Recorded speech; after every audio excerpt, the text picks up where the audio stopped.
Se había cortado nuestra transmisión, volvemos a la transmisión. Bueno, nos habíamos quedado en este tema de lo del Espíritu Santo, de la pregunta que había hecho Augusto, Sí, ¿cierto? Sobre el Espíritu Santo. Bueno, creo que ya está más o menos respondida, ¿sí? Entonces es el sí. Espíritu Santo. En María, o sea, ¿por qué se le llama, por qué la piedad cristiana le ha llamado a la Virgen esposa del Espíritu Santo? O sea, porque hay un amor intimísimo entre la Virgen María y el Espíritu Santo. Es el Espíritu Santo el que ha producido la encarnación, es el Espíritu Santo el que le ha llevado a María toda su vida. Es el Espíritu Santo el que la ha fortalecido a la Virgen María, la Claro. ha hecho santa. El Espíritu Santo la hizo santa, eso es así. Y la convierte a ella en un ícono, ¿no? De lo que es la santidad cristiana. El Espíritu Santo en María Santísima hizo una obra maestra. María Santísima es la obra maestra del Espíritu Santo. ¿Quién más santa que María? ¿Quién más grande que Es María? verdad. Entonces, por eso te digo, hablar del Espíritu Santo de María Santísima es algo que pasa por encima. Es lo que decía San Bernardo, nunquam satis. No se puede decir, no se puede decir muchas cosas. Se puede decir mucho, pero no basta todo lo que se diga para hablar de María Santísima, ¿eh? O sea, Claro. no hay nada dicho aún de María Santísima. Eso quiere decir, ella está metida en la profundidad de Dios. Y es el Espíritu Santo. Eso es obra del Espíritu Santo. La santificación de las almas, obra del Espíritu Santo. Es hermoso. Lo de María Santísima y el Espíritu Santo es algo hermoso. Es un misterio que da para hablar muchísimo, ¿no? Sí, claro. Bueno, Sí, no podemos ahora sí.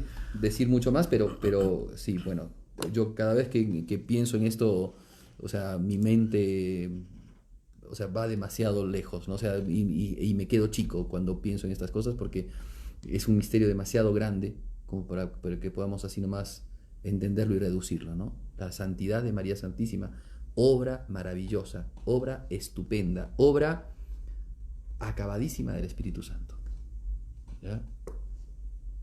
Cuando le cantamos, ¿no?, a la Virgen, no es un halago exagerado cuando le decimos, más que tú, solo Dios. Verdad, Más en que la tú, canción, sí. solo Dios. Es así. Y eso es por el Espíritu Santo. Bueno, hermoso. Lo de la Virgen María es apasionante, es hermoso, es emocionante. Bueno, seguimos entonces un poco. Entonces lo de los discípulos de Maús ya está más o menos. Un dato más que me parece que lo dice San Juan Crisóstomo, me parece, cuando habla acerca de los discípulos de Maús, dice dos. Hay que entenderlo siempre en sentido espiritual. ¿Por qué dos discípulos? ¿A qué se refiere? Porque la iglesia va a predicar ahora, ¿no?, a dos pueblos. Y porque la iglesia surge como dos pueblos. O sea, es un solo pueblo, pero Ya. surge históricamente, lo cuentan los Hechos de los Apóstoles, surge en dos pueblos. El pueblo judío, cuya masa principal eran los apóstoles y los primeros discípulos, la comunidad jerosimilitana, ¿cierto? La primera gran comunidad, hermosa comunidad, en donde todos ponían los bienes en común, en donde todos, ¿no?, vivían juntos y alababan a Dios. Bueno, y después la comunidad cristiana que surge del paganismo, los pueblos que son Mm, predicados, ¿no?, que reciben la predicación del apóstol San Pablo y después de los otros apóstoles, ¿sí? claro. Entonces, dos pueblos que están ahora unidos por la fe. ¿Te das cuenta? Dos Ujú. pueblos que eran pueblos que eh, estaban alejados. Los judíos odiaban a los gentiles porque los gentiles no conocían a Dios. Era un pueblo pagano, era un Claro. pueblo de marranos, así los trataban, ¿no? Un pueblo de gente que no amaba a Dios porque no tenía la santa ley. Y el pueblo gentil, principalmente el pueblo romano, ¿no?, y griego, vería a los judíos como una raza constantemente belicosa, como una raza que no se quería, no, digamos, dejar dominar, ¿no?, que no se dejía por la colonia romana, Ujú. una raza de gente eh, inculta, ¿no?, de gente que no profesaba, ¿no?, ni el derecho romano ni la filosofía griega. Entonces era gente atrasada, eran pueblos totalmente, digamos, desplazados. Claro. Pero en la fe, Cristo une a estos dos pueblos y los constituye un solo pueblo. Los hace por la fe, ¿ves? Por la visión que tienen de Cristo, el contacto que tienen con Jesucristo, son ahora un solo pueblo. El pueblo gentil y el pueblo judío, ¿no? San Pablo en la carta a los romanos dirá mucho acerca de esto, cómo surge el pueblo gentil. Surge como una cebuche, dice, como un injertito del tronco, ¿no? Ese tronco que Dios había elegido, que es el tronco de la salvación, el tronco de Abraham. Ese tronco, como hubieron muchos que estérilmente dejaron de creer en Jesucristo y se opusieron a Cristo, Dios eligió una ramita de un árbol que no le correspondía y lo introdujo y lo formó y lo hizo árbol de salvación. Esa ramita chiquitita somos nosotros. Para nosotros, el padre Julio Benviel, en un libro que se llama El judío en el misterio de la historia, dice claramente, era para nosotros la redención. Nos correspondía a nosotros por linaje la redención. Estábamos lejos de la redención. San Pablo, cuando predica, primero le predica a los judíos. Claro. Y los apóstoles hacen eso, y Cristo mismo dice, he venido para las ovejas de Israel. Cuando va a curar al hijo de la Sirofenicia, va a resucitar, ¿no? No, perdón, va a curar al hijo de la Sirofenicia, le dice, yo no he venido, digamos, no está bien que los perros coman la comida de sus amos. Claro. Y mira con qué Jesucristo se mostró como un judío hecho y derecho ahí, porque trató de perros a los gentiles, goyín, nak goyín, así le dicen los judíos a los gentiles, a nosotros. Y trató a la mujer como perro, y a los hijos, esos eran los judíos. Y entonces, ¿qué dice esta mujer humildísima, no? Señor, pero hasta los cachorritos se comen las migajitas que caen de la mesa de los amos. Sí. Pueblo judío, pueblo gentil. Dos pueblos a los que Dios les predica. Nosotros somos esa ramita a la que no le correspondía la redención. Y Cristo se ha apiadado de nosotros. Y por eso nos ha hecho un pueblo. Somos ese otro rebaño que dice Jesucristo que tiene y que van a predicarle también. Porque será para todos Jesucristo un solo rebaño y un solo pastor. Espectacular, ¿no? Sí, muy interesante, buenas, de verdad eso. Buenas. Bueno, no sé de cuánto tiempo disponemos para ver si podemos seguir avanzando. 10 minutos más o menos. Bueno, entonces 10 minutos más, avancemos 5 minutitos más, ¿ya? Entonces seguimos con el texto, ya dejamos lo de los discípulos de Maús, ¿sí? Fueron a anunciar a los demás, pero tampoco les creyeron, ¿no? Eso también puede hablar un poco acerca de cómo la iglesia transita por el mundo y predica a tiempo y a destiempo. Y hay muchos hombres endurecidos que por más predicación que se dé, no creen, no tienen fe. Y en este mundo, esto también da mucho para hablar acerca de la fe, porque después también el mismo Cristo se les apareció a los 11 que comían y se les echó en cara su falta de fe y su dureza, ¿no? El Papa Benedicto XVI, cuando era cardenal todavía, escribió un libro que se llamaba Introducción al Cristianismo.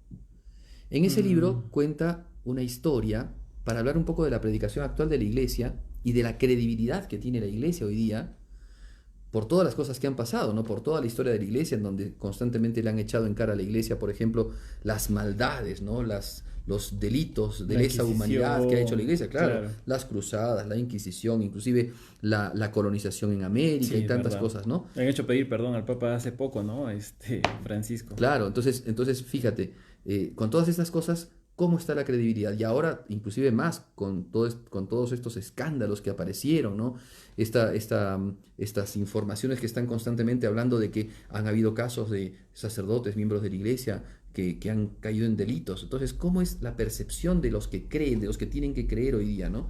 El Papa, y después también de una Iglesia que se muestra tan multiforme en el sentido no solamente de que la Iglesia tiene la capacidad de tener muchas maneras de entrar en los ambientes humanos, sino también de toda una corriente, ¿no? Toda una perspectiva que se llama progresismo. El Papa Pablo VI habló de progresismo, el Papa San Pío X habló del modernismo, ¿cierto? Que es la misma corriente, ¿sí? Solo que es devenida en determinadas cosas, en donde es como que la Iglesia ya no se ha presentado, no digo a la Iglesia, sino a algunos miembros de la Iglesia, ya no se han presentado como los evangelizadores, sino más bien como gente que quiere mundanizarse más y que quiere hacer la Iglesia mundana. Entonces, ¿cómo se presenta la Iglesia? Bueno, él cuenta una historia, que no es de él, no me acuerdo ahora el autor, pero cuenta que había un payaso que trabajaba en un circo. Uh-huh.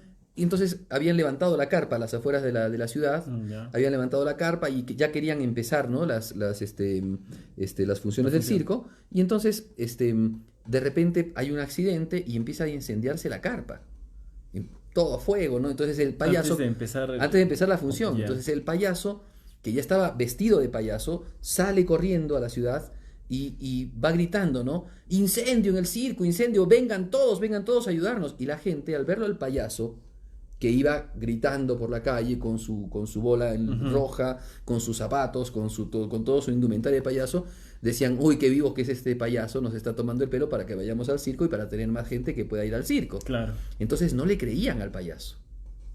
Y eso es lo que dice el Papa, de que hoy día la predicación sufre, lamentablemente, a consecuencia de toda esta mala prensa, toda esta mala perspectiva. Pues no vamos a hablar ahora ni de la Inquisición, ni de las cruzadas, ni de la colonización, ni de nada, sino sencillamente, o sea, podríamos hacerlo, tal vez tendríamos que ver las maneras y los modos de poder hacerlo para poder instruir también a mucha gente de que hay leyendas negras acerca de este tema, pero hoy día lamentablemente la predicación, humanamente hablando, queda en ese ámbito, ¿no?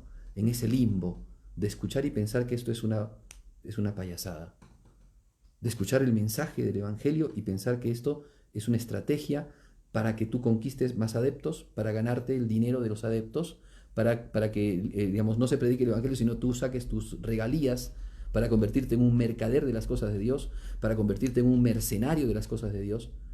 Y lamentablemente por esta mala prensa y por esta información que lamentablemente se recibe no con todos los detalles, no con todas las luces y muchas veces con muchos prejuicios, se perjudica la predicación de la iglesia. Entonces muchos hay que son como los apóstoles, que viendo un acontecimiento que era desfavorable, ya no creen en el Señor, claro, que ha resucitado. Es verdad, ¿no? Hace algunos meses atrás me llegó un meme de casualidad y decía, bueno, no recuerdo exactamente, pero decía algo así. Hay muchos aviones que vuelan todos los días y no son noticia, pero solo hacen noticia cuando alguno de ellos se cae, ¿no? Y lo mismo hacen con los sacerdotes, ¿no? Y bueno, en realidad con la iglesia, ¿no? Hay tantos milagros que se dan todos los días, pero solamente salen a relucir las noticias cuando hay problemas o desgracias o los atacan, ¿no? Claro. Es increíble, ¿no? Y ese es el factor, ¿no? Ese es el factor que por ahí hoy día perjudica mucho la predicación, pero ciertamente también en esto uno tiene que tener claras las cosas, porque Cristo es el que predica. San Agustín, cuando habla de los sacerdotes, dice, un sacerdote que predica de Cristo, es Cristo el que predica. Claro. ¿Okay? Porque el sacerdote hace las veces de Cristo, sea quien sea, hace las veces de Cristo cuando predica. Y la iglesia sigue predicando, sea cual sea la situación, sigue predicando y sigue, digamos, teniendo esa fidelidad al Evangelio con la predicación. Y entonces es Cristo el que predica, sigue predicando el Evangelio. Entonces puede ser que el ropaje, ¿no? Muchos de nosotros no somos lo suficientemente testimoniales para poder mostrar el rostro espléndido y maravilloso de Cristo, pero sigue siendo el mismo Cristo el que conquista las almas. Cristo es el buen pastor que va en busca de las almas y de la oveja perdida. Y él no tiene ningún problema de seguir cargando la oveja perdida.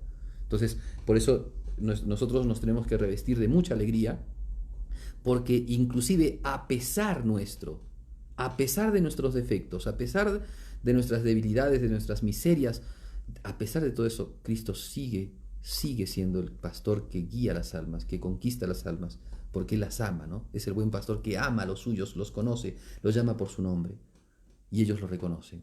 Entonces, por eso, pero es importante que la iglesia, ¿no?, asuma esta conducta de ser como Cristo y de no escandalizar, no la iglesia, sino algunos miembros de la iglesia, de no escandalizar al prójimo, para que no se dé esa mala situación, ¿no?, que vive la iglesia muchas veces, en donde la predicación ya se toma burla, porque sencillamente los que hablan son una burla.